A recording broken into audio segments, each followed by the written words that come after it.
Hi everyone, it's Jeff here from Avada. In this video, I will take a look at how to use Clamp in Avada. Don't forget to subscribe to our YouTube channel and click the bell icon to be notified of all new content. Okay, let's begin. Let's start with what Clamp is and how we can use it. Basically, Clamp is a method of using CSS to apply fluid typography to a website. It allows text to scale seamlessly between a minimum and maximum size based on the viewport width. So when and why would you ever need that? Well, a classic example can be found with headings. Let's say you have a H1 heading on your page that's 84 pixels. Now what about on small screens? That's likely going to be too large. Well, there are already two solutions in Avada.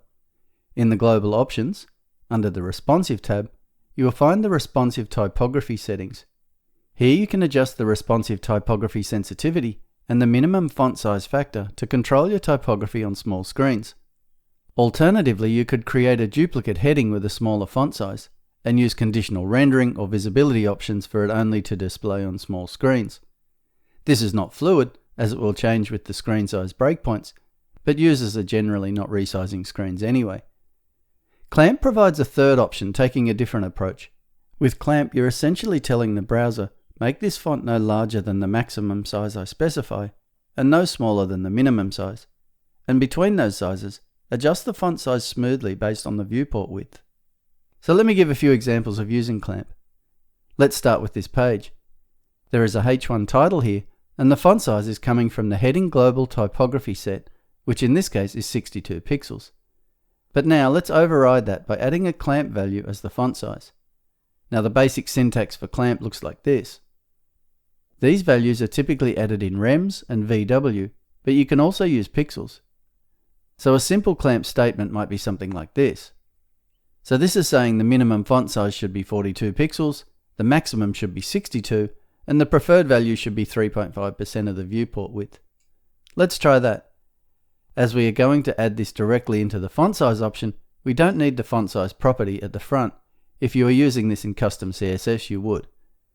I'll just paste that into the font size option, and let's save this and go to the page and refresh. So now our Clamp value in the element is overriding the responsive typography option in the global options. And here's our font at its maximum size. And now, as I reduce the viewport width of the page, we can see the font size fluidly reduce until it reaches the minimum of 42 pixels. Now that's a very basic Clamp formula, and you can do much more.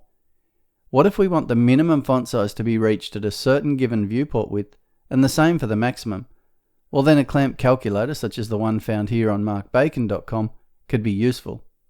This tool has two sections, the target values and the viewport range.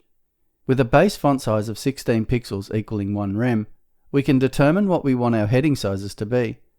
So for a H1, let's say I want the minimum font size to be 42 pixels and the maximum to be 62 pixels. On the viewport range side, this says that at a viewport width of 600 pixels or less, the font would be displaying at its minimum size, and at 1440 pixels or higher, it would display at its maximum size. You can see that this formula, using rems and VW, is a bit more advanced. If you're not familiar with Clamp formulas, a calculator can be a good idea. Now here we have only applied our Clamp values on the one title, but it is also possible to add them globally. If I just delete the value here and go to the global options and the typography, heading typography tab, we could add Clamp values in any of our H1 to H6 headings. Clamp is going to be most useful on the larger font sizes, so perhaps here I will just add Clamp values to the H1 to H3 options, and leave the H4 to H6 options at their default size. So to start, we just need to figure out what the minimum and maximum font sizes we want for the various headings. I've already calculated the H1 heading, and so for H2 headings, I think I want a range between 48 and 34 pixels, and H3s can be between 36 and 28 pixels. Then the H4 to H6 can be 24, 20, and 16 pixels respectively. I've already calculated the formula for my other two heading sizes, so let's paste all three in here. Here's the H1 formula, the H2, and the H3. Okay, all good. So now, before we look at a front-end example, let's go back to the responsive options and disable responsive typography by setting the responsive typography sensitivity option to 0. The Clamp values I entered would override this anyway, but this will disable it for the H4 to H6 headings.